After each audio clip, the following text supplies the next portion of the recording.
এ দেখছেন নদীর কাজ হরদম চলছে, প্রবল গতিতে নদীর কাজ চলছে। এই যে দেখেন, এই যে সাদা সাদা দেখতে পাচ্ছেন, এগুলো সবই জিও ব্যাগ। এই ব্যাগে বালু ভর্তি করে এই নদীর শেষ কিনারাতে নদীর গভীর থেকে খনন করে তার নিচ থেকে এই বস্তাগুলো ফালানো হবে, যাতে নদী সাধারণ অবস্থায় স্রোতের প্রতিকূলে নদীর যে গতি প্রকৃতি, নদীর যে ভাঙন সৃষ্টি হয়, তার চাইতেও বেশি গভীরে দিয়েছে এই জিও ব্যাগগুলো। এটা একটা ভালো দিক, কেননা বর্তমান যে আধুনিক প্রযুক্তি আছে, সে আধুনিক প্রযুক্তির ব্যবহারে ওই প্রাচীনকাল বলতে খুবই প্রাচীনকাল ধরবেন না, এই তো 20 বছর থেকে তার আগে 50 বছর 40 বছর এই সমস্ত সময়ের চাইতে বর্তমান অবস্থার যে আধুনিক যন্ত্রপাতি, সেগুলো ব্যবহার করে নদী শাসনের কাজ করা হয়, যার ফলে এখন আগের তুলনায় নদী ভাঙ্গন খুবই কমেছে।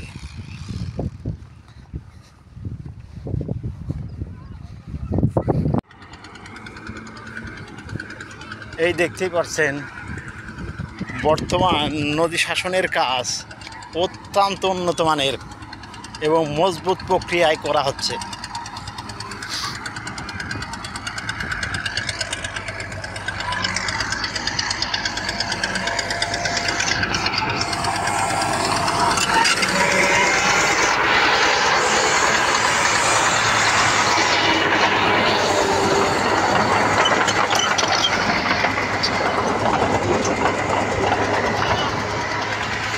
ওই যার একটা বেশ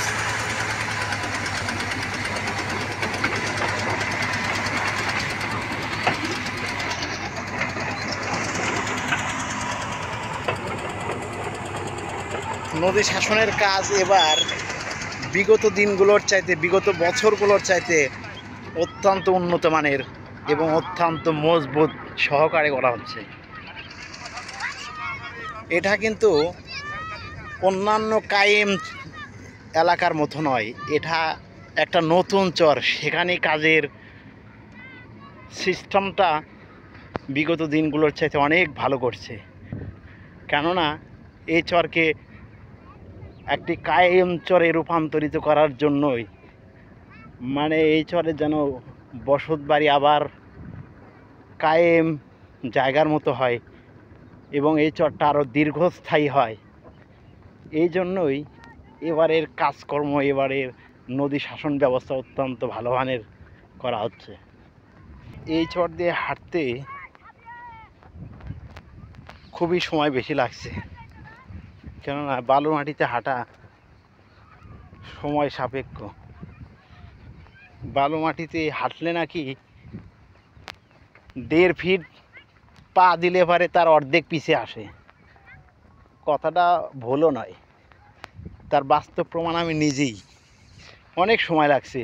ওই যে দেখা যাচ্ছে সামনে একটি গ্রাম, মনে হয় 1 কিলো হবে, প্রায় 15 মিনিট ধরে হাঁটছি, কিন্তু ওই গ্রামটা এখনও পাচ্ছি না।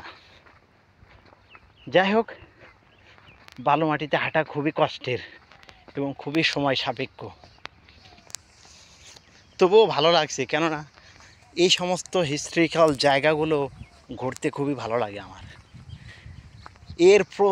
এর অতীত ইতিহাস, এর যে ধ্বংসাত্মক ইতিহাস, সেগুলো আমার জীবনের সাথে মিশে আছে।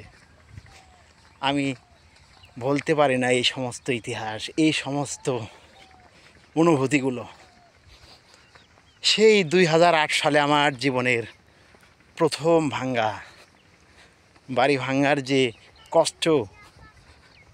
কি কও বাবু, কি করেন